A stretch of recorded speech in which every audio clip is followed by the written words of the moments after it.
വിസ്മയ മോഹൻലാൽ പ്രധാന വേഷത്തിലെത്തിയ തുടക്കം ചിത്രത്തിൻ്റെ 2 ദിവസത്തെ world wide box office collection report ഇപ്പോൾ പുറത്തു വന്നിരിക്കുകയാണ്. ചിത്രം 2 ദിവസം കൊണ്ട് വേൾഡ് വൈഡ് 15,31,00,000 രൂപയാണ് നേടിയത്. കേരള ബോക്സ് ഓഫീസിൽ നിന്നും 6,35,00,000 രൂപയും കർണാടക ബോക്സ് ഓഫീസിൽ നിന്നും 51 ലക്ഷം രൂപയും തമിഴ്നാട് ബോക്സ് ഓഫീസിൽ നിന്നും 14 ലക്ഷം രൂപയും റെസ്റ്റ് ഓഫ് ഇന്ത്യയിൽ നിന്നും 27 ലക്ഷം രൂപയും ഓവർസീസിൽ നിന്നും 8.04 കോടിയുമാണ് ചിത്രം 2 ദിവസം കൊണ്ട് വേൾഡ് വൈഡ് ബോക്സ് ഓഫീസിൽ നിന്നും നേടാനായി സാധിച്ചത്.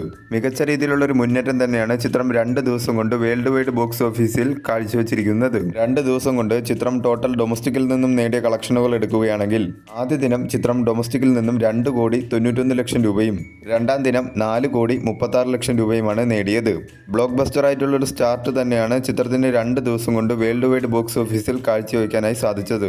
കേരള ബോക്സ് ഓഫീസിൽ നിന്നും ചിത്രത്തിനൊരു ഡീസൻ്റ് ആയിട്ടുള്ള റെസ്പോൺസാണ് നേടാനായി സാധിച്ചത്. അതിനാൽ തന്നെ ചിത്രം കേരള ബോക്സ് ഓഫീസിലും വേൾഡ് വൈഡ് ബോക്സ് ഓഫീസിലും മികച്ച രീതിയിലുള്ള ഒരു മുന്നേറ്റം തന്നെയാണ് നടത്തിക്കൊണ്ടിരിക്കുന്നത്.